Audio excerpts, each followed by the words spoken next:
Aprendamos economía. La economía del siglo XXI. Propuestas, análisis y temas relacionados en tu propio idioma. Aprende con los expertos. Aprendamos economía. Las finanzas en la universidad del siglo XXI.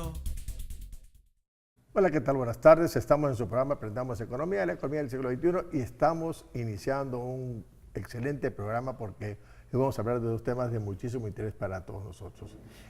Pero saludamos desde aquí de los estudios del Canal 35 de TV UJAT al público que nos sintoniza, nos ve y nos escucha en este canal, y además que nosotros a través de la radio en el 107.3 de FM. Y si tiene cable, estamos en el canal 9. Ahí nos pueden ver, sintonizar a este programa Aprendamos Economía y a estos compañeros amigos que son parte de este programa Aprendamos Economía. Antes de continuar con el programa, permítanme prestar a estos jóvenes compañeros de este año. Bolívar. Hola, sí, buenas tardes. Bienvenidos a este programa especial. Un tema que estamos esperando ya. Que venga, ¿no? Y además también con un invitado especial, ¿no? Un excelente amigo. Bueno, muy buenas tardes. Yo creo que no es un tema que venga, es un tema que ya vino. Está por llegar. Y que ya tenemos que definir cómo gastarlo. Buenas tardes, como todos los martes, en este pequeño espacio que tenemos aquí en la televisión de nuestra institución, la Universidad Juárez Autónoma de Tabasco, donde se hace un esfuerzo de la División Académica de Ciencias Económicas Administrativa, pues para analizar algunos de los aspectos más importantes de una ciencia tan compleja, tan complicada como es la ciencia económica. Así es, hermano. Este es un programa de la UJAT y obviamente de la División de Ciencia Económica. Y por cierto, saludamos a nuestros amigos de la DASA que nos están viendo ahí en la sala de profesores, ahí disfrutando este programa. Saludos a todos tus compañeros. Y como dicen los políticos y compañeras también, no nada más los varones.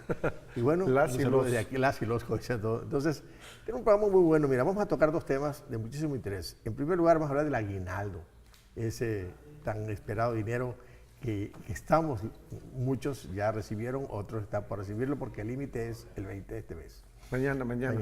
Y otro tema que vamos a analizar, la política de los salarios, con un excelente amigo que tenemos aquí, y ya lo vamos a presentar en su momento, que nos va a acompañar aquí en la otra mitad del programa.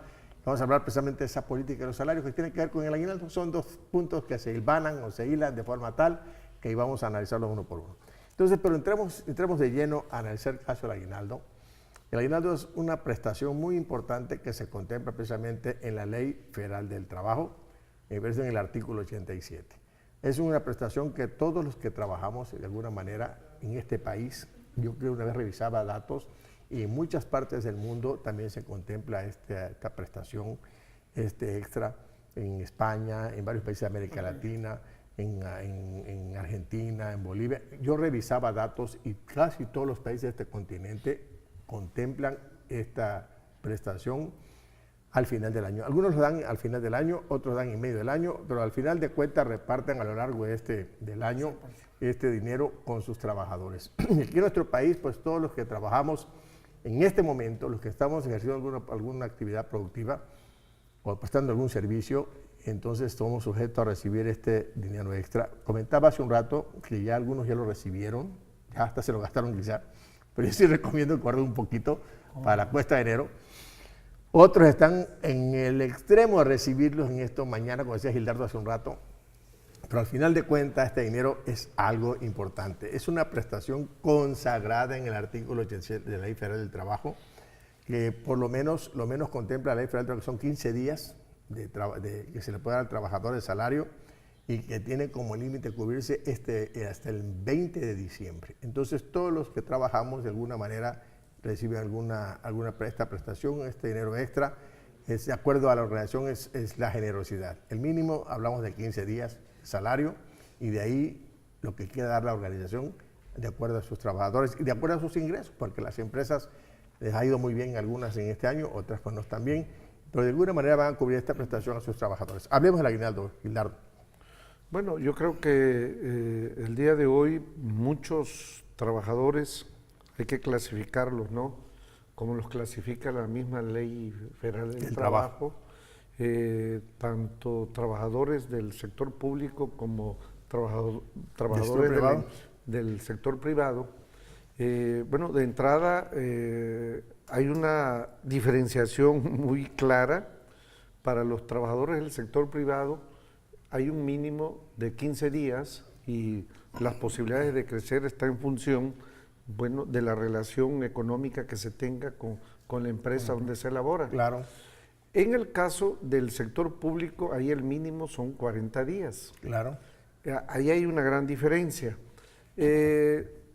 Fíjense que venía yo, ahorita que venía yo al programa, venía yo revisando los problemas que muchas instituciones del gobierno estamos de alguna manera complicados en el pago de esta prestación. Se han complicado, se vienen complicando, ¿no? De los aguinaldos. ¿Por qué? Te pongo un ejemplo aquí en nuestra entidad. De acuerdo a la ley, son 40 días. El 50% normalmente en diciembre y el otro 50% en enero para enfrentar la famosa cuesta de enero y los días de Reyes y todo ese problema que representa enero. Sin embargo, todos sabemos que en las dependencias y en muchas instituciones se paga más de 40 días. En algunas otras, claro que sí. Sí, en algunos casos hasta se dobletea. El gran problema que se presenta a Tabasco cuando fuimos un emporio petrolero, nunca pensamos que esto en cualquier momento se podía poner crítico. ¿Por qué? Porque lo que nos sobraba era recursos. Hoy se está replanteando todo eso. Claro. Por una sencilla razón. Presupuestalmente, los recursos que se manejan de la federación a los estados... Ya se hicieron chiquitos. No, son los 40 días. Por eso, cada vez va apareciendo los 40 días. Claro. Y las diferencias que por alguna razón... Pero cuando el petróleo daba mucho por dar, entonces yo creo que ahí es donde los excedentes de los aguinaldos fueron muy generosos en esas épocas. Habían lugares que daban más de 100 días. Más de 100 días. Y lo siguen dando, pero con todos los problemas... Yo creo que lo van a seguir acortando en su momento. Complicados. Sí, complicados. ¿Decías algo, Bolívar? Sí, bueno, yo quería ir más atrás todavía, con el concepto de aguinaldo, porque tal parece que es un ingreso, ¿no? Pero realmente como inicia la forma de aguinaldo, empieza como regalo, pues. No es sencillo. Lo trajen de Europa, de España. Sí, viene que, bueno, me das mi aguinaldo, ¿no? Cuando éramos pequeños, ¿no? Me das aguinaldo, ¿no? Entonces no era dinero, sino que era un regalo. Pues, así es. Cosas materiales. En nuestro país se llega a convertir en una prestación y consagrarse, como tú dices, en el artículo de la Constitución y luego en la ley, ¿no? Que es mínimo 15 días para las empresas particulares, para las empresas privadas. En el sector público es diferente, pues, porque algunas manejan 80, otras 60 y otras. Aunque también el sector privado también mínimo son 15, ¿no? Pero algunas sí están 30 días. Y el mínimo, la fecha máxima que marca allí es el 20, ¿no? El día 20 como tope para que todas las empresas paguen este aguinaldo. Claro que sí, entramos entonces, ¿cómo no? Yo creo que eso es lo que vamos a... Por ahí tenemos alguna Vox Populi que se estuvo cuestionando al público y ahorita vamos a soltarlo aquí para que veamos el programa.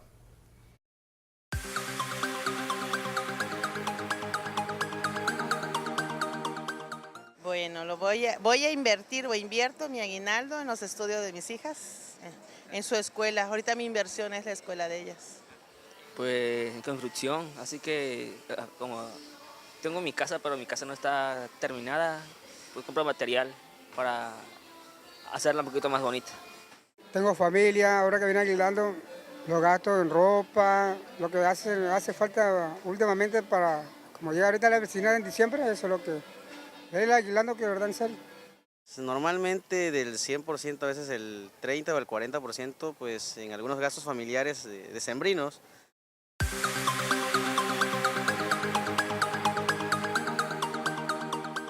Tengo que guardar un poco de ese dinero pues por la salud, porque no sabemos en qué momento podamos necesitar capital pues para análisis, para consultas médicas y prever cualquier otro gasto que sea algún imprevisto que salga de nuestras manos.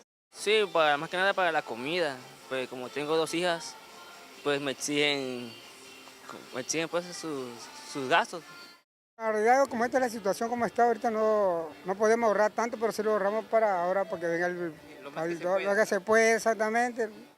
Y pues lo demás trato de ahorrarlo. La mayoría del tiempo pues ahorro para algún inconveniente que vaya a haber en el año.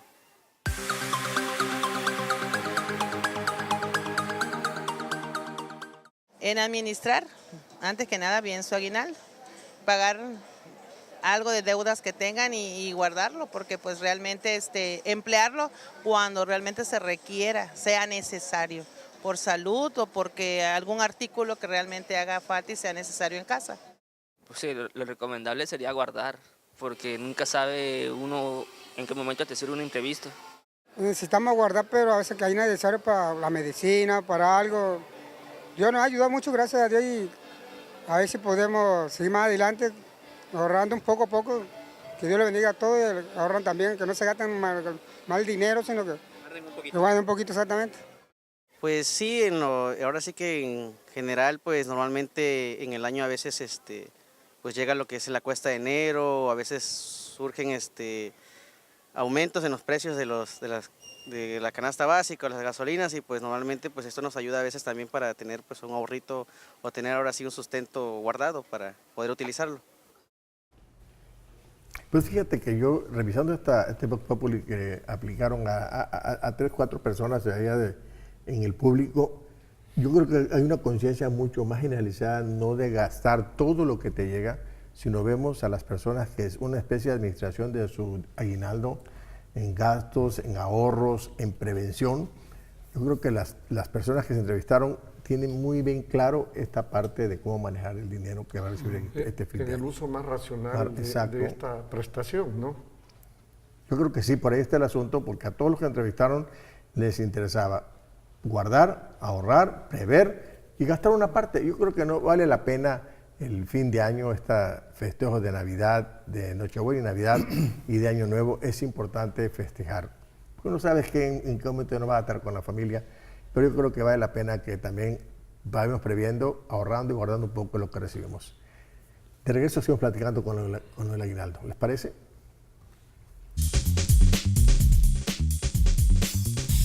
En un momento regresamos. Aprendamos economía.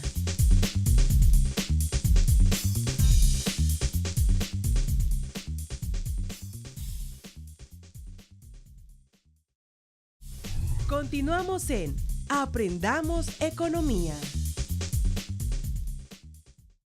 Ya estamos de regreso con su propio Aprendamos Economía y estamos platicando muy a gusto con Gildardo y Bolívar sobre esto del aguinaldo.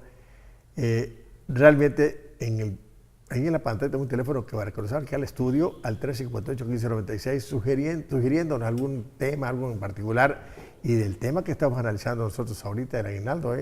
Hace un rato platicábamos antes de entrar al programa, al aire. Me decía Gildardo, oye, algunas ya se han visto con grandes conflictos para haber pagado sus aguinaldos. Ya estamos a 19 hoy y resulta que por ahí he escuchado unas cosas que algunos no han recibido su aguinaldo y los otros han recibido así como en pocas porciones de dinero. Entonces, esas son cuestiones que se tienen que ventilar, pero no está en nuestras manos resolver esta parte, ¿no? Antes que otra cosa, yo tengo aquí 10 dudas que dicen por ahí que debes manejar acerca del aguinaldo. Va la primera pregunta. ¿Es una bonificación el aguinaldo? No, es parte, yo creo que el aguinaldo es parte del esfuerzo que el trabajador hace durante el año y que de alguna manera ya está producido y que el empresario o el patrón o el gobierno tiene que darle esa parte. No es ningún regalo, es algo que se ha ganado el trabajador. Claro que sí. ¿Tú qué opinabas? Es algo que, sí, efectivamente, o sea, algo que se convierte ya en una prestación. Que se reconoce a lo largo del año. A lo largo del año, y que le establece que cuánto tienes que pagarle y en qué fecha tienes que pagarle. Claro que sí. Ahora, si nos vamos a la economía informal, ahí no hablamos de nada. Ahora, la otra pregunta es, ¿tengo que trabajar todo el año para recibir este aguinaldo? No necesariamente. Se recibe proporcionalmente en el año cuando trabajas. Claro. O sea, si trabajas 2 meses o 1 mes en alguna empresa o en algún lugar y por alguna circunstancia dejas de trabajar, tienes derecho proporcionalmente al aguinaldo de esa parte. Por eso o sea, es algo que tú has creado. Si trabajas todo el año, recibes todo completo, lo que te van a traer. aguinaldo. Claro. Si trabajas 1 mes, 2 meses, 3 proporcional. meses, 4, es proporcional. De las personas que nos están viendo, si alguien trabajó el año pasado todavía, y ya lo despidieron bueno, se vence al año siguiente el derecho al cobro. Al cobro. Sí, pero si este año ustedes trabajaron un tiempo 3, 6 meses, lo que casi sea, el año, vayan a buscarlo. La parte proporcional les corresponde, es por ley. La otra pregunta es, Ahora, aquí hay que ver también que un trabajador que falta sin causa justificada, también se lo van descontando. No, la inasistencia que no está justificada no se contempla con todo el año, se lo va restando de la empresa. Así es, no se contempla como periodo trabajado. Así es. otro punto es, ¿qué trabajadores tienen derecho al aguinaldo?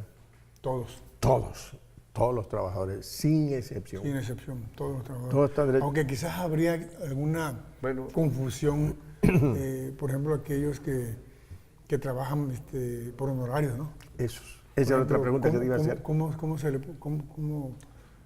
Bueno, ellos... Los que trabajan por honorario no tienen derecho a esa prestación. Pero si están aquí, si se comprueba pues de que están recibiendo por este... Es un servicio. Como que ahí...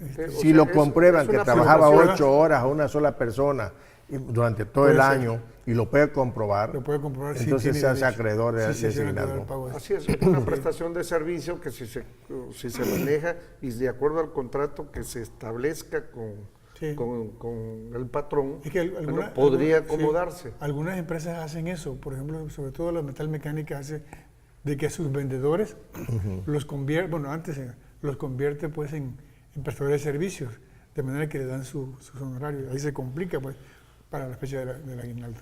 Por ley es una prestación para todos los trabajadores, pero la realidad es otra cosa. Sí, en la economía informal, esta prestación es difícil de registrarla. En el campo, sobre todo en las actividades, en agricultura, en muchos aspectos de este sector, no solamente no pagan el salario mínimo, sino tampoco pagan esta prestación. O sea, quizás eso es uno de los sectores más abandonados y más rezagados de este tipo de seguridad social. Sus comprobaciones fiscales no son tan rígidas como, por ejemplo, en una empresa, ¿no? Así es. La otra pregunta es, ¿cuánto me toca de aguinaldo?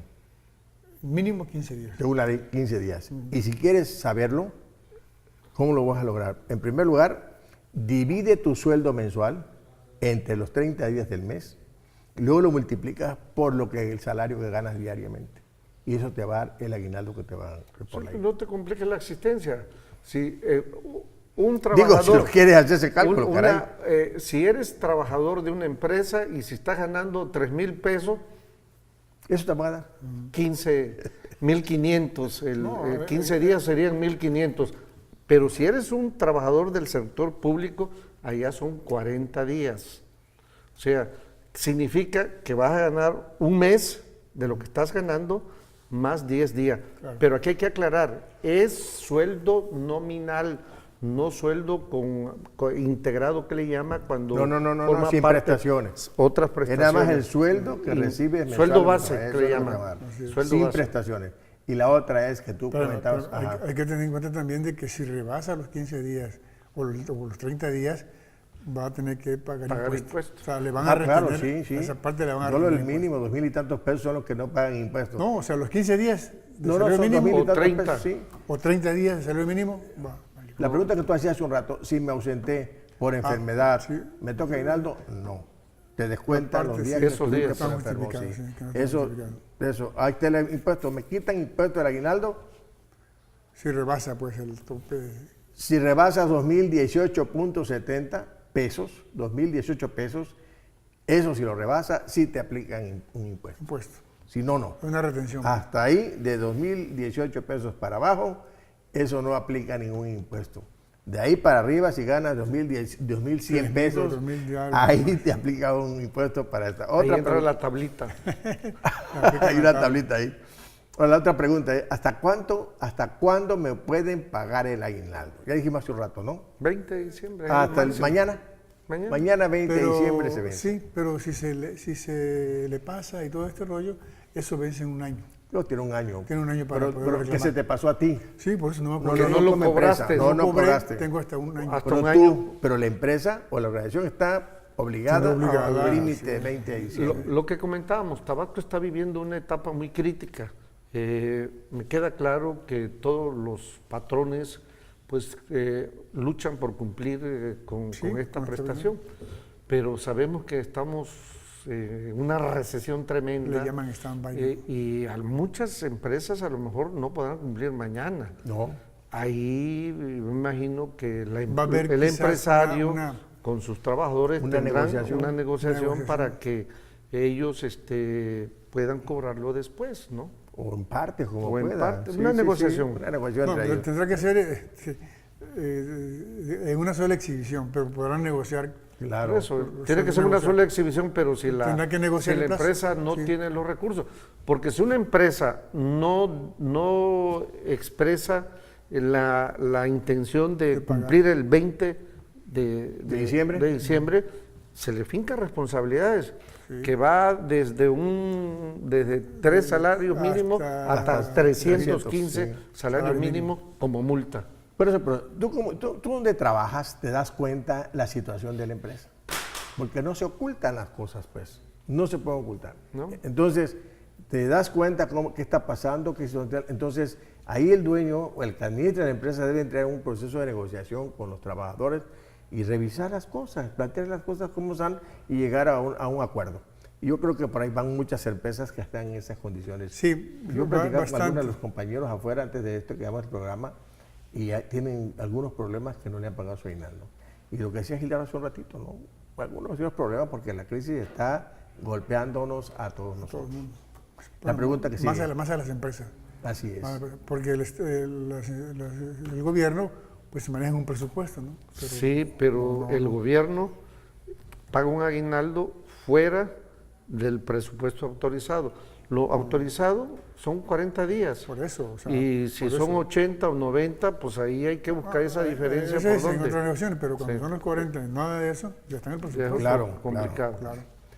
¿Me pueden pagar el aguinaldo con vales o en partes? No. No. No está permitido pagar en vales o en partes, ni en especie, ni con cochinito, No ni es con raya, pollo, ni no con es tienda de gallina, raya. ni con pavo, ni con vales de despensa. Te pueden regalar una despensa, pero no. Se debe hacer por una sola exhibición. Para no confundir. Claro. O negociar cuando, O negociar con la cuando empresa, está bueno, críticamente. Yo creo que sí, pero no, ni con pavo, ni con pollo, ni con cochinito, ni con despensas. Debe ser en cash, efectivo. Una canasta navideña. Pues es un regalo. Pero eso es aparte. Ese es un regalo que le pueden dar a sus trabajadores. Por una eso, pero que no canastita se con- confunda con aguinaldo. Claro pues, que no se confunda con el eso, aguinaldo no. es dinero. Ese dinero. Y la última pregunta, ¿qué hago si no me pagan mi aguinaldo? Tienes el año de vigencia que decimos hace un rato para reclamar. Si no es así, hay que ir a la Procuraduría Federal de Defensa del Trabajador, Así es. la llamada Profedet. Supongamos que este año, mañana,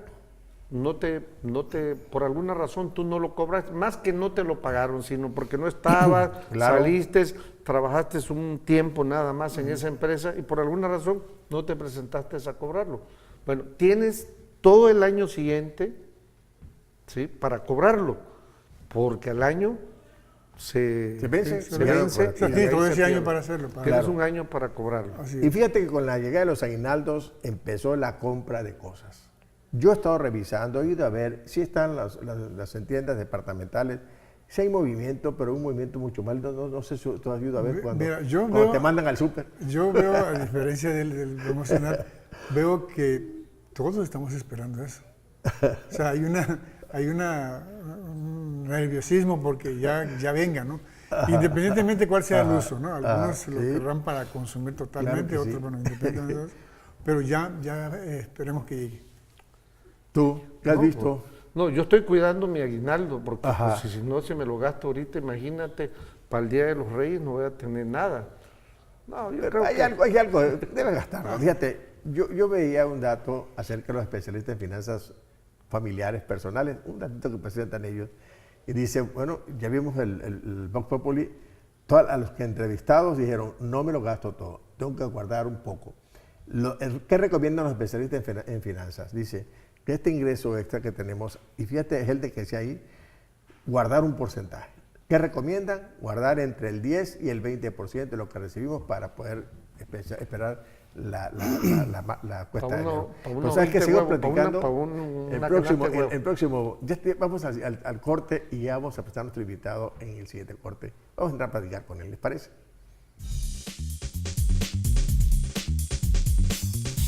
En un momento regresamos. Aprendamos economía.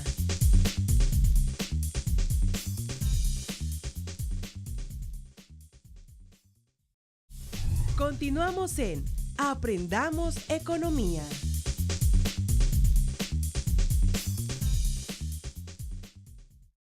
Ya estamos de regreso con su programa Aprendamos Economía, la economía del siglo XXI, y estamos con un excelente amigo en esta segunda parte del programa. Vamos a ver un tema muy interesante acerca de los salarios. Está amarradito con el tema anterior del aguinaldo. Maestro Jorge Humberto Ricomesa. Mucho gusto.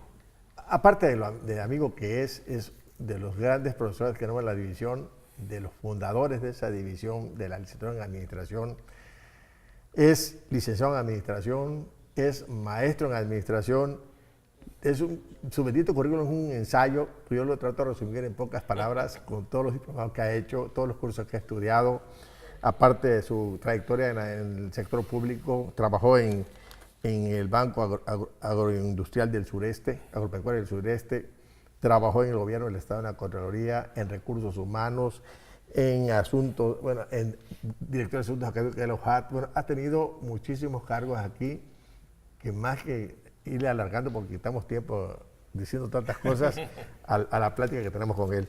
Es profesor e investigador de la CEA actualmente y bueno, trabajando por su cuenta de acuerdo a su profesión. Jorge Humberto Ricomesa, este es tu programa, hermano. Muchas gracias por la invitación y por estar aquí con ustedes este día en este programa tan importante para la universidad y para la sociedad de Aprendamos Economía. En realidad, voy a aportar la información que he podido reunir en los últimos días sobre los salarios. Ese incremento salarial al salario mínimo, que es el 3.9, realmente nos viene a dar una visión de lo que han sido los salarios en los últimos años, inclusive desde 1994 que está el TLC y que ha sido también motivo de comentarios aquí ustedes varias veces. Sí. Y como ya lo han dicho ustedes también, hemos estado ofreciendo como país salarios muy bajos. Claro. Y lo cual ha generado, ha redituado en beneficio de pocos y ha acentuado la pobreza en el país. En los datos comparativos que yo tengo para empezar a tomar sabor, en Estados Unidos la producción recibe, los costos de producción en general, los trabajadores reciben un 58% y las empresas un 42%, y aquí en México está invertido del 22 al 26% para los trabajadores. O sea, de lo que percibe la empresa. Lo que percibe la empresa, el 74.7% para la empresa. Para la empresa. Está y invertido. El 30% para los trabajadores. Sí, está invertido. ¿Y en Estados Unidos? Y en Estados Unidos es de un 42% para las empresas y un 58% para los trabajadores. Cubrir los salarios para ellos. Sí. Y aquí es diferente. Es diferente, está a la inversa. Ajá. Si sabemos que Estados Unidos tiene una gran economía, una economía que a pesar de los problemas de su recesión han podido avanzar en todos los sectores, pues se debe precisamente a una política salarial que viene a mantenerle un poder adquisitivo a los trabajadores, claro, que son los motores de la economía norteamericana. En cuanto, si no podrían consumir, si los productos están dolarizados, tanto en los propios Estados Unidos como en México. Claro. Y en el mundo.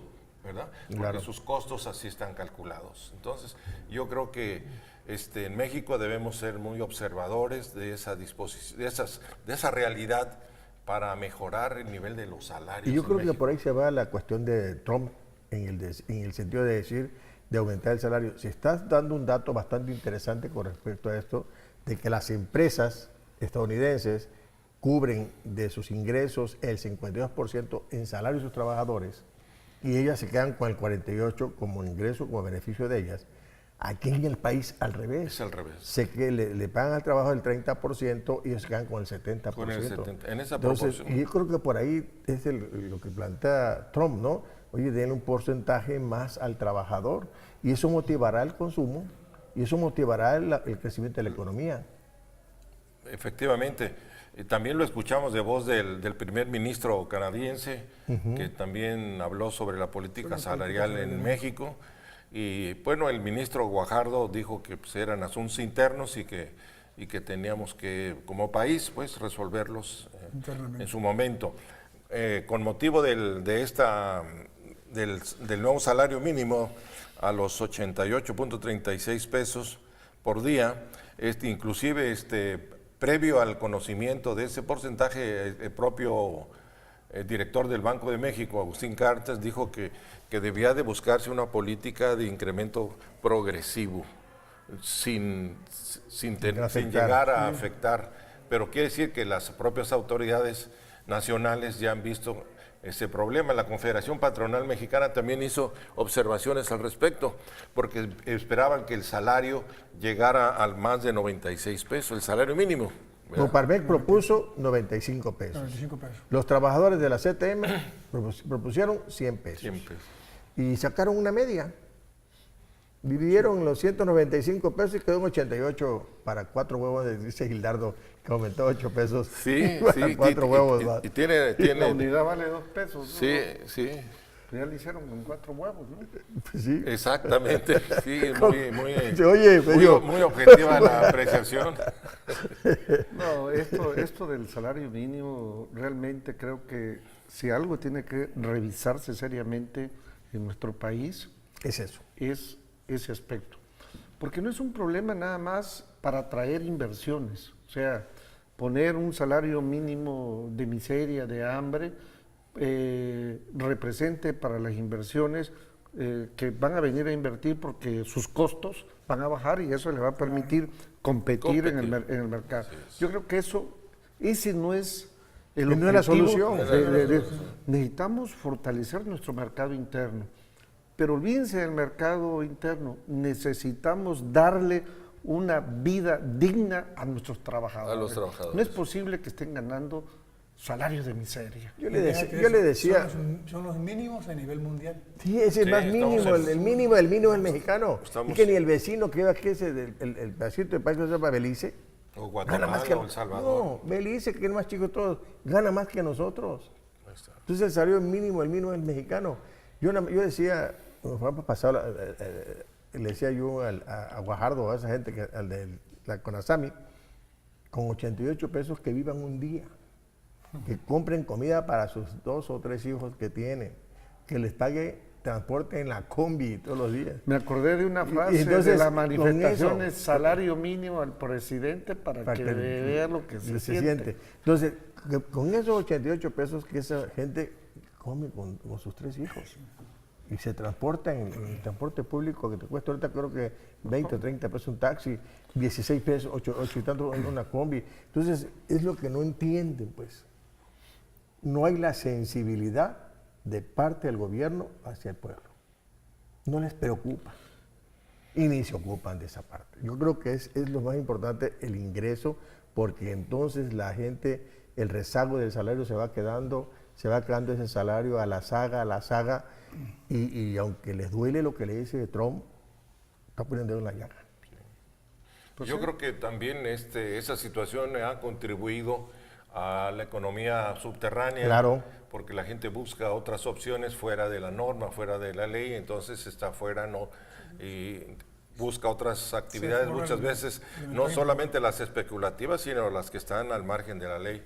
Entonces yo creo que ese es un asunto que debe considerarse para mejorarse progresivamente. Y hay otro factor que también quisiera mencionar, que si en México más del 80% de las empresas son pymes, también esas empresas tienen que tener mayor seguridad en su actuación y tener trabajadores que no tengan tanta rotación de personal, porque los salarios que se están pagando son bajos y entonces esas pymes están sufriendo una alta rotación de personal y entonces parte de la estabilidad que da el trabajador se va y muchas veces esas pymes preparan a sus trabajadores, que claro que en alguna ocasión tiene capacitaciones, eso es mejor para el factor humano, ¿verdad? Pero necesitamos también que esas pymes que transiten varios años, quizás más de 5 a 15 años que tengan como vida probable, y no que los negocios a veces no llegan ni a los 5 años.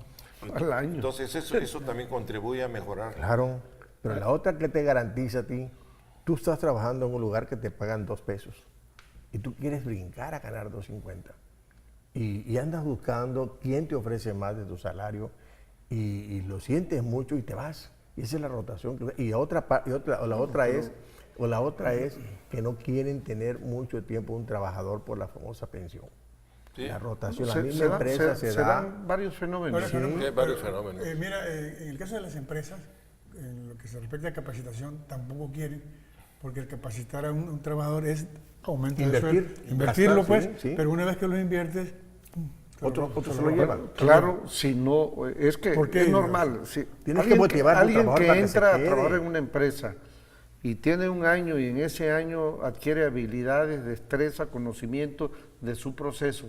Y no lo retiene. Y le siguen pagando el mismo sueldo. No se queda. Pues va a venir otra empresa y va a decir, no, pues ya me lo capacitaste, me lo llevo. Pero le ofrece un peso más. Entonces se va a ir. Pero ya se ahorró la capacitación. Pero tú como empresa tienes que motivar a tu trabajador que se quede. Es lo que decía el maestro, esa parte hay que cuidarla. Pero lo tiene que cuidar la misma empresa, ofreciéndole mejor ¿cómo lo retengo aquí? Mejor ingresos, mejores prestaciones. Pues ya te capacité, ahora vas a ganar un salario mejor para que no te lo pidas. No lo que hagas maestría, pero hoy no pasas de ahí. Entonces muchos de las pymes dicen eso, no capacito porque me lo van a quitar. Y ese yo creo que esta es una asignatura pendiente, el estudio de los salarios en México, porque no solamente son los puestos operativos, sino también son los mandos medios, los ingenieros, los técnicos, porque también ellos se ven afectados por esa política salarial. Claro. Los ingenieros petroleros, que ha sido el sector crítico, de muchos alumnos que conocemos, gente egresada de tecnológicos y las universidades están realizando trabajos fuera del sector petrolero y ganando salarios ínfimos, ¿verdad? Y gente preparada, capaz. El sector petrolero es un sector muy especializado, ¿verdad? Y entonces esas personas, esos jóvenes mexicanos que si han sido preparados, no encuentran un mercado. Y seguimos con otras profesiones en donde también el mercado laboral los tiene muy deprimidos en sus ingresos. Y eso es entonces también estamos generando un problema ahí de rechazo, porque quizás la gente... Y de frustración. Y de frustración, porque quizás se la sintió lucha engañado, por la supervivencia. ¿no? Y se sintió engañado. Exacto. Entonces eso es un problema muy grave. Fíjate que yo hace unos días platicaba con un amigo, yo estudió químico biólogo, y me dice, no se puede colocar. ¿Y ahora qué hace? Le ofrecieron un trabajo en donde, en fábricas de Francia. ¿En cuánto gana? 200 pesos quincenales. Un sueldo. Regresando al corte, según esta plática con el maestro Roberto, por favor. En un momento regresamos. Aprendamos economía. Continuamos en Aprendamos economía. Estamos de regreso con su programa Aprendamos Economía y estamos platicando a gusto con el maestro Roberto Ricomesa un tema bastante interesante que tiene que ver con los ingresos de todos nosotros, todos los que trabajamos. Ahí estamos analizando toda esa problemática que se ha generado en este país, el país de los salarios mínimos del mínimo, el mínimo de todo el mundo. Y estamos en esta plática y a pesar de esa pequeñez de salarios mínimos, hemos sobrevivido. Somos una sociedad de lucha. y que sigamos luchando que aumenten los salarios a un nivel en el cual todos podamos vivir mejor. Hay que aumentar los ingresos, no les tengamos miedo a pagarle más al trabajador. Al contrario, la economía funciona mejor porque ahí aumenta el consumo, y si aumenta el consumo, la economía se dinamiza. No le tengamos miedo, presidente y todos los que administran el país. Adoptemos una política salarial de mayor ingreso a los trabajadores. Maestro Humberto Ricomesa. Bueno, los países industrializados desde de las primeras décadas del siglo pasado, que se desarrolló una gran industria en Norteamérica, tanto antes como después de la Guerra Mundial, se establecieron sistemas de salarios que revolucionaron la productividad, la eficiencia de esas empresas y que lograron grandes niveles de utilidades, pero también de beneficios para la clase trabajadora. Tenemos, por ejemplo, el salario por pieza, que es un tipo de salario que lo instituyeron, inclusive uno de los que se conocen como padres de la administración científica, Frederick Wilson Taylor. Hay otro salario, Merrick.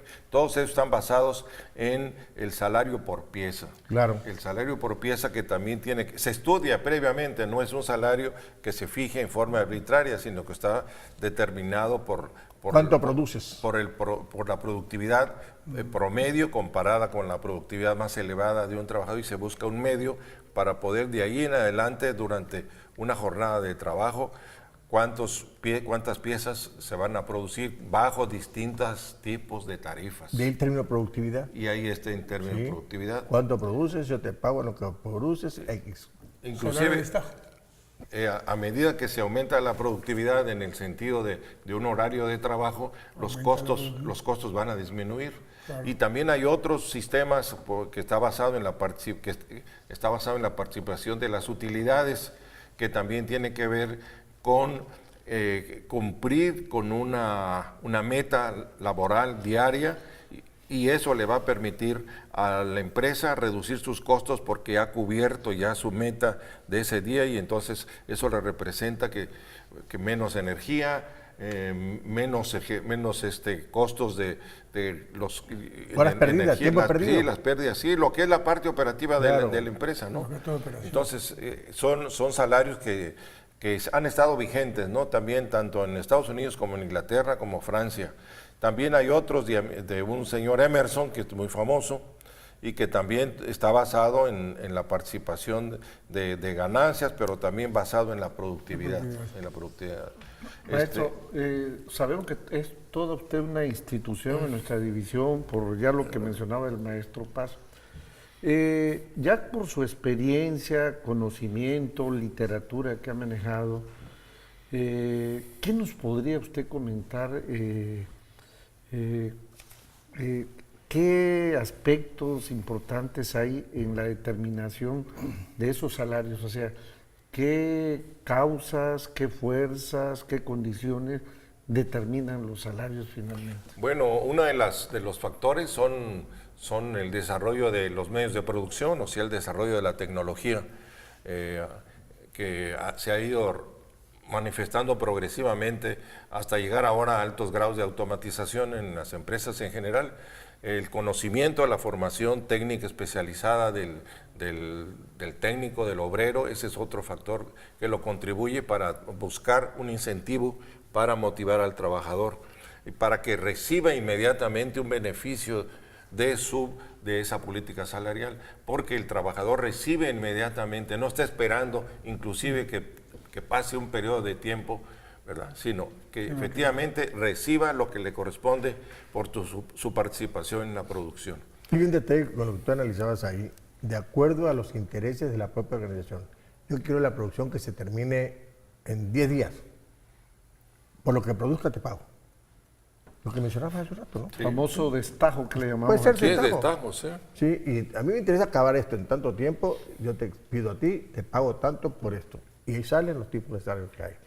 Esto en función a los intereses y exigencias de las organizaciones, ¿no? Así es. Otra es, por ejemplo, el salario diario, 2 horas extras. Ajá. O sea, hace que el trabajador se quede 10 horas. Ajá. También esa es otra motivación para que reciban más salario. Vamos en última recta, nos metimos, acuérdate, hablamos del Telecán. Hay un punto que tiene ahí bastante interesante, los salarios que tienen que ver con el Telecán. Ya hemos tocado hace un ratito sobre esta parte y comentabas tú ese punto, ¿no? ¿Qué está pasando con los salarios en este grupo de países donde está México, donde está Canadá y Estados Unidos? Comentabas tú ahí esas contradicciones. Y sí, hay unas contradicciones muy severas en donde estamos muy atrasados en la política salarial, en todos los niveles, en los servicios, en la industria, hasta en el propio gobierno, en donde el nivel es sumamente desequilibrado. Claro. Y que tanto Estados Unidos como Canadá lo consideran que ese es un factor que está contribuyendo a la movilidad y a ahora sí que a la explotación salarial, pero también tenemos una emisión de personas que cruzan la frontera en el deseo de ganar más. O sea que ese es un factor que también contribuye, claro, que para lograr un salario mayor, ya sea en un trabajo intelectual, en un trabajo de investigación, en un trabajo material. Entonces, ese es un factor muy determinante. Yo, haciendo una breve análisis y buscando datos, un trabajo de tipo medio en Nueva York gana $14.50 la hora. La hora. Maestro, con relación a lo del Telecán que mencionaba José Juan, uno de los aspectos muy frágiles en este proceso de negociación son los salarios en el Telecán. ¿Usted cree que las ramas vinculadas al TLC fundamentalmente, porque están bien especificadas, que son vehículos, bienes, la vía electrónica, electrónico y todo eso, ¿usted cree que en esas actividades pudiera darse un incremento de salarios específicamente para esos trabajadores? Ya que en México tenemos trabajadores de primera y de segunda. Hay trabajadores que ganan tremendamente un salario y hay otros que no ganan. Bueno, ¿podría complicar esto la situación interna de nuestro país de que ese grupo de trabajadores de estas actividades económicas trataran de no llegar al nivel que se gana en Estados Unidos, pero, $10 la hora, no, pero un incremento bastante considerable? ¿Cree usted que eso se podría hacer ahorita en la negociación? Yo creo que es un factor que debe ser considerado, porque hay competitividad en trabajos de alto nivel, que ya las empresas que son transnacionales y que están operando aquí en nuestro país mantienen el uso de tecnologías y de procesos productivos a nivel mundial. Claro. Y que tenemos trabajadores, por ejemplo, en los bancos, que son empresas transnacionales, tenemos trabajadores que tienen alta competitividad, que están manejando los aviones en las líneas de transporte. Tenemos trabajadores en la industria petrolera, tenemos trabajadores en donde hay ya niveles de productividad mundial. Bueno, tenemos las armadoras automotrices, tenemos empresas. ¿La industria aeroespacial? Sí, tenemos ya empresas de Querétaro que están dedicadas ya a la fabricación de turbinas. Entonces, eso quiere decir que sí tenemos una mano de obra preparada y que hay que incentivar para que se conserven esos centros de trabajo. Y al mismo tiempo las personas se integren más a las empresas, tengan una vida estable dentro de esa corriente que busca y paga la competitividad internacional, ¿verdad? Yo creo que ese es un factor que puede contribuir a demostrar que México ya tiene niveles de productividad internacional. ¿Qué decimos de los salarios? ¿Los salarios son un indicador de pobreza, o de bienestar, o de riqueza de una sociedad? Bueno, en nuestro país el salario es un referente de pobreza, de miseria, por lo que se paga, pero debería ser todo lo contrario, con lo que comenta el maestro. Ajá. O sea, si tenemos un nivel internacional de reconocimiento por la capacidad de mano de obra calificada, deberíamos nuestros trabajadores ganar lo mismo que se gana en otros países. Claro. Sí, es sencillo. Claro. ¿Tú qué decías? Y también la intervención, por ejemplo, en el caso de Estados Unidos, ante la iniciativa de Trump de una reducción en la tasa impositiva. También eso, y en México es todo lo contrario. En este sexenio nos han triplicado 3 veces el ISR, digo, el impuesto a los trabajadores lo hace que cada día reciba menos, ¿no? Por un lado y por otro, porque también las empresas, y como estaba que Jorge Humberto comienza el caso de los ingresos de las empresas, ¿no? Que quieren recuperar en un año lo que invirtieron. No son proporcionales con los trabajadores. Entonces, esa complicidad que hay de que el trabajador hace como que trabaja, porque tú haces como que le pagas, y entonces ¿Y ahí se la van llevando. Y entonces el trabajador capacitado que está ahí va llevándose cosas para vender. Lo que quedó y que sobró se lo lleva. Me platicaba alguien que trabaja en una clínica, en un hospital, dice, yo me llevo, por ejemplo, lo que meten al quirófano. No se usan todas las gasas, no se usan todas los no sé qué, no se usan todo lo que está aquí, lo que queda, lo agarro, como va a la basura, yo me lo llevo. Como y lo cobran todo. Ya te lo cobraron a ti en la intervención quirúrgica, no se utilizó todo, lo agarro y me lo llevo. Eso es lo que pasa en las organizaciones productivas. Es un disfraz que hay, le haces como que le pagas el 88 pesos y le pones 2 pesos más y subiste a 100 pesos y luego ya le zaman un impuesto alto al trabajo y bueno, el trabajador con 100 pesos, ¿qué hace? Entonces, esta gente tiene que vivir de alguna manera. Por eso comentario, o es indicador de pobreza, o es indicador de bienestar o de riqueza. En México es todo lo contrario. Gracias, Jorge. Sí, las expresiones oficiales que hemos leído y escuchado nos dicen que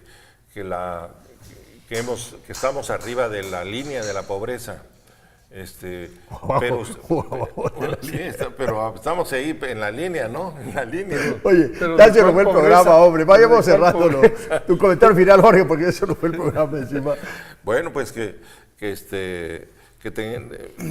las instituciones educativas deben poner el acento en hacer estos estudios, entregarlos a la sociedad para tomar otras decisiones que nos mejoran a todos. Pues hasta pronto, luego el próximo martes aquí en su programa Aprendemos Economía.